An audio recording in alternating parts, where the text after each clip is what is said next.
Okay, we have to go back to 2013 when Good Shepherd Ministries partnered with the Center for Urban Health Solutions at St. Michael Hospital, and they did a study there. So 35% out of 264 surveyed clients were having gambling disorders. Probably this is the same problem that other shelters might have today.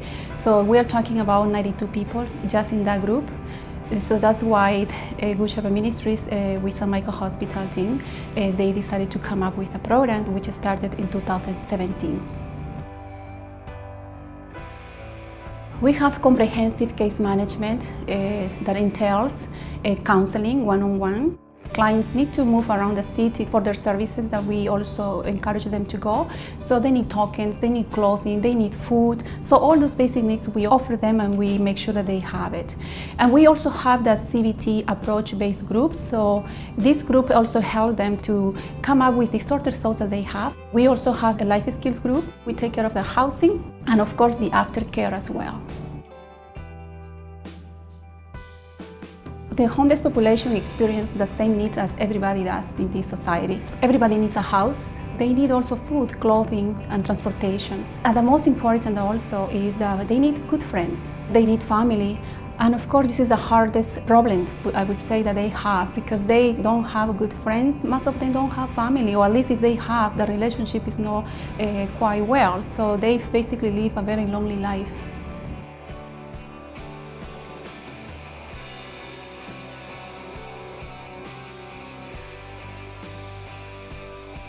After the intake is done, which just happens in the first session, we move on to the next session, which is the following week.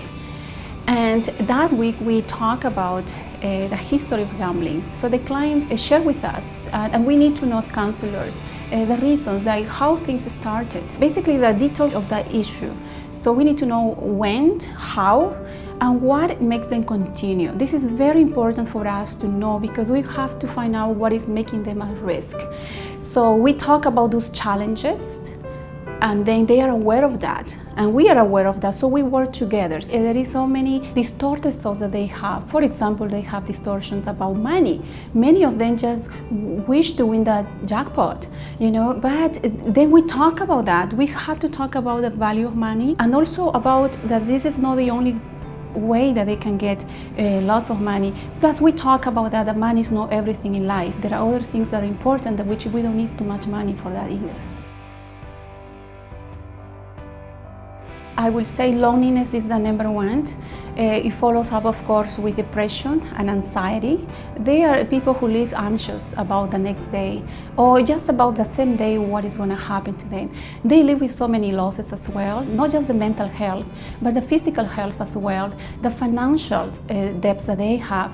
So when they see into those things that happens in their life, they tend to think that I can't change and there is nothing that nobody can do for me or I can do. So they see that they can never let it go until somebody helps them to realize that this is possible, to start leaving those luggages on the side, And again, the absence of family, I will say this is a very, very, very important one. And adding, no work, debts, huge, so they see their life as hopeless case. But that's when we come and help them to think different. But before we have to talk about those things.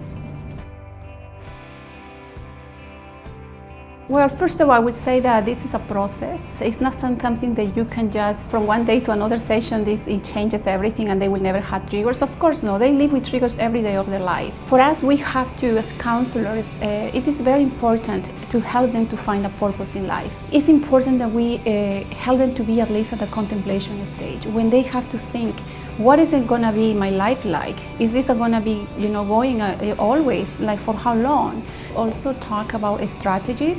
I will suggest strongly for counselors to learn the ABC of CBT. It's working with a client to challenge the beliefs that they have.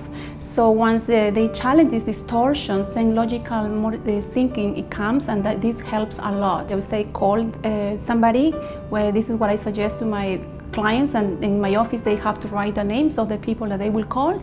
Avoidance, of course, is very important to avoid. And busy, help them to be busy, encourage them to belong to a group, and always remember that they are not a lost case, that they are worthy and they can live a better life. Find out what they like. This is very important. What they are good at. Everybody is good at something. They just need opportunity to develop that. But they are capable of something, and help them to write down a list of the things that they wish they could do. Or they can learn. We all have the capacity to learn at any age. So we are human beings with hope, and this is a good thing. Help them to be busy, by bringing them ideas as well, because sometimes they just need that, a little bit of inspiration, and it comes from us as well, because they are trusting us, And of course, they have to belong to groups. Meetings are very important, and they can't actually have a fellowship.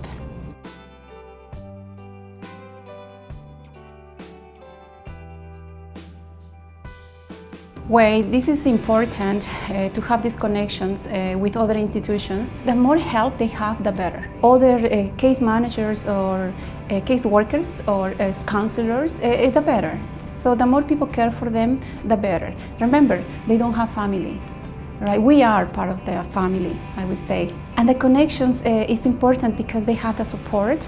They have people they can talk to. They become happy because they can see that the other people listen to them and help them. The organizations, again, as a counselor, I will advise that please don't just let them go and look for themselves. We can call those institutions, on their behalf, and help them to feel safe, and that they can do it as well. In some cases, we have to advocate for them. If they go to a volunteer, but they say, Melinda, I have this issue with a law from 5 years ago and so on, but we started doing research together and find out that actually they can volunteer now and so on. So we call those institutions, we get them connected. They have to see us working also with them.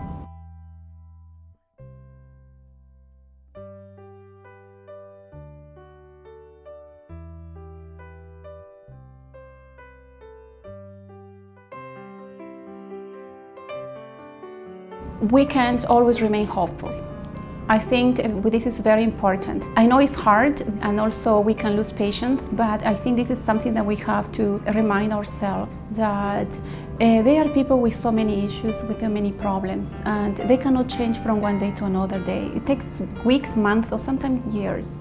So remain hopeful is very, very important. No matter what, encouraging them that this is possible. And again, we have to bring back the purpose. What was the purpose at the beginning of the sessions when we were talking about? So help them to remain on that path of what is my purpose in life, and understanding. We have to empathize with them. We have to basically walk with them, and lots and lots of patience.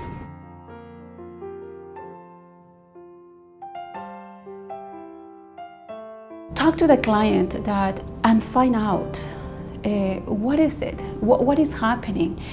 We have to go back and revise probably the plan. Maybe there is something there that is too much for the client, is not ready for that step yet. So we as a counselor have to go little steps with them. I know that we want the best for them, but we also have to slow down. The plans that they have to have a meaning to the client, and it has to be priorities. For example, some clients might work first on their housing because this is most important for them before they even working on the gambling issue, by finding out housing. So let's work with that. Other clients actually the health, they want to get better, and so we start working first with things that is possible for them to achieve, and then we move. Why? Because once they see that a few things are changing in their life, they hope for the next, and they believe that then it's better. But we cannot just jump into something like, change and that's it. No, we have to go step by step and look into the priorities of the clients.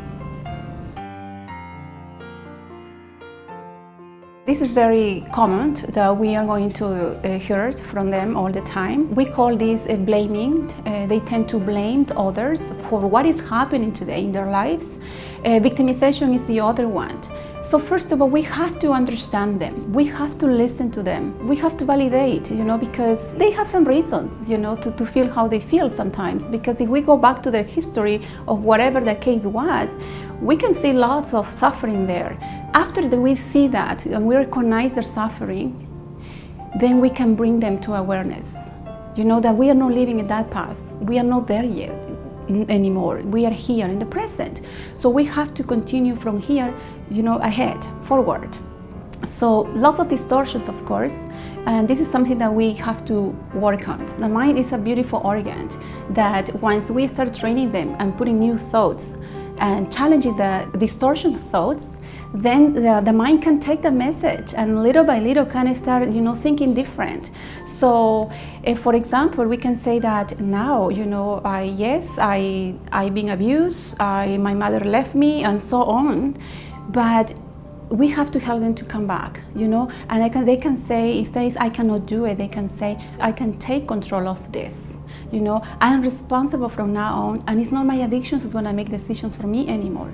So we have to help them to internalize those positive thoughts, but repetition. They need repetition. Every session we have to repeat them if we have to, and again, we need to help them to think logically, accurately, and positive, and see life through different lenses. And this is a good beginning, and this is going to continue like that for the rest of their life, and we all need to be positive. And I understand, as a counselor working with this population, it's not easy. We need lots of patience, lots of caring, and sometimes this is hard when we have hard cases when you're working for so long with someone and then the person doesn't follow up, and this is sometimes discouraging for us. But I will strongly advise to you, please, that never lose hope and faith, in those people. Imagine yourself that we are important. We are important to them, and they need us, and as much as they need us, also we have to take care of ourselves, every day. Sometimes we need to go on holiday vacation, let's take a break, sometimes even change the schedule, talk to your superiors, to your boss, but they can do something about this. But please just remember that those are the people that is in our life today, and this is what we are doing. This is our job, but let's take it not just as a job, but I hope that we can do this as helping someone is going to help us ourselves, because we never know what could happen in the future. We have probably the same way they were raised. We could be in their shoes today. So how would you like to be treated? How much patience do you want other people have with you and your counselors? So please remember that for some of them, maybe you might be the only person in their lives today. So keep that in consideration and always be positive. Thank you.